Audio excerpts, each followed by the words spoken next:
लोगों की उम्मीद की किरण हमारे भाई नरेंद्र मोदी जी यहाँ पर मंच पर विराजमान भारतीय जनता पार्टी के सारे पदाधिकारीगण, मेरे सामने आए हुए गुजरात के गांव-गांव से आया हुआ जनसैलाब और भाइयों और बहनों, मैंने कभी कल्पना भी नहीं की थी कि जो बातें हम कहा करते थे वो बातें आज सच होती हुई नजर आती। भारतीय जनता पार्टी के कार्यकर्ता को सिखाया गया कि व्यक्ति से बड़ा दल और दल से बड़ा देश होता है। यहाँ जो आज नरेंद्र मोदी जी का उपवास है, यहाँ पर आज कोई हमारा झंडा नहीं लगा। यह पार्टी का झंडा नहीं है, यहाँ पर एनडीए का एजेंडा भी नहीं है। यहाँ पर देश की बात है, सद्भावना की बात है, यहाँ पर भाईचारे की बात है। इस देश में जो लोग ये प्रचार करते थे कि इस देश के अंदर गुजरात के बारे में, जैसे गुजरात कह दो तो नफरत फैला दी जाती थी, जैसे कांग्रेस बोलो तो भ्रष्टाचार बोलने की जरूरत नहीं है। लोगों ने प्रचार कर दिया था तो गुजरात बोलो मतलब नफरत की बात शुरू कर। ये अपने मुख्यमंत्री कर्नाटक के सदानंद गौड़ा साहब आए हैं, अपने अनंत कुमार जी राष्ट्रीय महामंत्री आए हैं। सब लोग उनका जोरदार ताली से आप लोग एक बार स्वागत कीजिए। तो यहाँ पर एक माहौल बना है। मैं जानता हूँ आजादी के बाद हिंदुस्तान में 17,000 दंगे कराने वाली पार्टी अपने को गले में सेकुलरिज्म का पटका लेकर घूमती है। और भारतीय जनता पार्टी के राज में जब भारतीय जनता पार्टी की स्थापना हुई तब हमने कहा सर्वधर्म समभाव। ये हमने किसी नेता के डर से नहीं कहा, किसी एजेंडे के तहत नहीं कहा। हमने अपने बैनर पर, पोस्टर पर लिखा सर्वधर्म समभाव।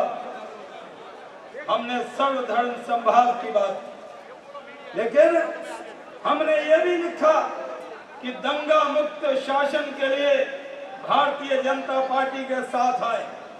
लेकिन 2002 में जब गुजरात के अंदर एक बार नफरत की बयार बही तो मैं उस वक्त भारत सरकार का मंत्री था। मैंने उस वक्त भी और नेता बयान दे रहे थे बैठकर टेलीविजन पर, लेकिन हमने उस वक्त नरेंद्र भाई के साथ आकर लोगों के आंसू पोंछने का काम किया। आज 2002 के बाद आज मैं अहमदाबाद में आया हूँ तो आज मैं देख रहा हूँ आज मोहब्बत की बयार बह रही है। जो लोग नफरत की बात करते थे मैं उनसे पूछना चाहता हूँ, आप भारतीय जनता पार्टी के विरोधी हो सकते हो, आप नरेंद्र मोदी जी के विरोधी हो सकते हो, आप गुजरात के विरोधी हो सकते हो, लेकिन अब तो आप सद्भावना और भाईचारे के भी विरोधी हो गए।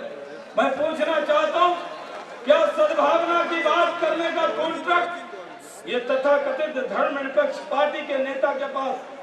मैं उनसे पूछना चाहता हूँ, क्या सद्भावना की बात अगर हम करें तो ये बगावत हो गई? हम भाईचारे की बात करें तो जो तथाकथित धर्मनिरपेक्ष नेता हैं, क्या उन्होंने सद्भावना और भाईचारे पर पेटेंट करा लिया? क्या उन्होंने कहीं पर रजिस्टर्ड करा लिया है कि सद्भावना और भाईचारे की बात सिर्फ तथाकथित धर्मनिरपेक्ष दल के नेता करेंगे? क्या जो सद्भावना के रास्ते पर चले उसको सद्भावना और भाईचारे पर बात करने का अधिकार नहीं है? हम आज आपसे कहना चाहते हैं हमारी जिंदगी का ये मिशन रहा। हमारे जैसे लोग जब भारतीय जनता पार्टी में आए तो वो दौर था जब भारतीय जनता पार्टी में काम करने वाले मुसलमानों को अलग अलग निगाहों से देखा जाता है। लेकिन हमारा ये सौभाग्य है कि आज भारतीय जनता पार्टी एक ऐसी पार्टी है जिसने हुकूमत देने का काम किया है। आज भारतीय जनता पार्टी ने इस मुल्क के अंदर मिसाल कायम करने की काम की है। और हम अगर विकास की बात करते हैं तो न्याय के साथ विकास, इंसाफ और इंसानियत के साथ विकास अगर करने का काम हुआ है तो मैं तो कहना चाहता हूं, अगर गुजरात का विकास किसी को नहीं दिख रहा हो तो उसकी नजरें चेक करानी चाहिए। आजकल ये नजर किसी की कमजोर हो गई हो तो ये हमारी गलती नहीं। हम आज आपके सामने कहना चाहते हैं कि 2002 में एक फसाद के लिए आपने पूरे गुजरात को बदनाम कर दिया। लेकिन आज 2002 के बाद जो नरेंद्र भाई ने अपने इंटरव्यू में कहा कि गुजरात में हर महीने कर्फ्यू लगता था, हर महीने लोगों की जान जाती थी, लेकिन आज नरेंद्र भाई की हुकूमत में अगर 9 साल से 10 साल से दंगा नहीं हुआ, फसाद नहीं हुआ, ये कुछ लोगों को पच नहीं रहा है, अनपच हो रहा। मैं उनसे पूछना चाहता कि आज नरेंद्र भाई ने जब भी 6 करोड़ गुजराती की बात कही तो उन्होंने हिंदू और मुसलमान गुजराती की बात नहीं कही, उन्होंने गुजराती की बात कही।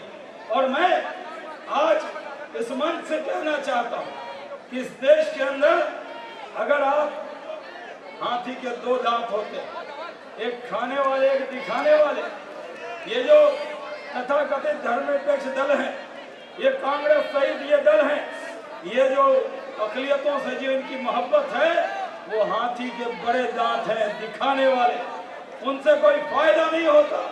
और मैं आपसे कहना चाहता हूँ 15 अगस्त 1947 को इस मुल्क का बंटवारा हुआ, धर्म के नाम पर यह मुल्क बटा, कुर्सी के नाम पर यह मुल्क बटा। जो लोग धर्म के नाम पर बंटवारे को स्वीकार किए वो हिंदुस्तान को टाटा बाय बाय करके पाकिस्तान चले गए। हमारे बाप दादा ने अगर यहाँ पर शाहनवाज हुसैन और मुख्तार अब्बास नकवी के बाप दादा ने तय किया कि ये मादरे वतन, ये जननी मातृभूमि है, हम जिंदा हैं तो इसी मुल्क के लिए और मरेंगे तो इसी मादरे वतन के खाक में मिल जाएंगे। हम पूछना चाहते हैं कि अगर 1947 में दंगे हुए तो किसी ने नेहरू जी को पर मुकदमा नहीं चलाया। अगर उसके बाद अगर दंगे हुए मुरादाबाद में तो इंदिरा जी पर किसी ने मुकदमा नहीं चलाया। और अगर दंगे हुए राजीव गांधी जी के वक्त में 84 में तो उस वक्त राजीव गांधी जी पर मुकदमा नहीं चला क्योंकि वो सरकार के मुखिया थे, उन्होंने अपने तौर पर प्रयास किए होंगे। लेकिन जब गुजरात में फसाद हो गए तब ये इल्जाम लगाया गया कि एक व्यक्ति को टारगेट कर लो और उसके साथ वोट की राजनीति शुरू कर दो। मैं आपसे पूछना चाहता हूँ, मैं तो खुद भागलपुर का सांसद हूँ, भागलपुर के विधायक, यहाँ पर अश्विनी चौबे जी जो मंत्री हैं वो आए थे 1989 में। उसी भागलपुर के अंदर फसाद हुआ और कांग्रेस के लोगों ने न्याय नहीं दिया, आज तक न्याय नहीं मिला। एनडीए की सरकार आई तब जाके भागलपुर में न्याय मिला। हम आज आपसे कहना चाहते हैं कि अगर आपका दंगा सेकुलर दंगा, कांग्रेस के राज में दंगा हो जाए तो वो सेकुलर दंगा, और बीजेपी के राज में एक बार अगर नफरत बही तो उसको आपने सांप्रदायिक कह दिया। आज मैं पूछना चाहता हूँ, क्या आज भरतपुर के अंदर जो यहाँ करोड़ी लाल मीणा जी कह रहे थे, भरतपुर के अंदर फसाद हुआ है, वहाँ पर लोगों को मारा गया, मार कर उनकी बॉडी को दफनाया नहीं गया बल्कि जला दिया गया है। तो क्या कांग्रेस के लोगों के पास इस बात का जवाब है कि उसकी जिम्मेदारी कौन लेगा? तो आपसे हम कांग्रेस के लोगों को चुनौती देना चाहते हैं कि इस देश के अंदर दंगों पर सियासत बंद करो, विकास की बात करो, और विकास की बात, भाईचारे की बात, मोहब्बत की बात। आज अगर नफरत की बात को फैलाया है विरोधियों ने तो मैं नरेंद्र भाई को मुबारकबाद देता हूँ कि आपने यहाँ पर मोहब्बत की बात फैलाई है। यहाँ से बात निकली है तो दूर तक जाएगी। यहाँ से सद्भावना और भाईचारे की बात निकली है तो इसको दुनिया की कोई ताकत इस बात को रोक नहीं सकती। ये मंजिल मकसूद तक जाएगी।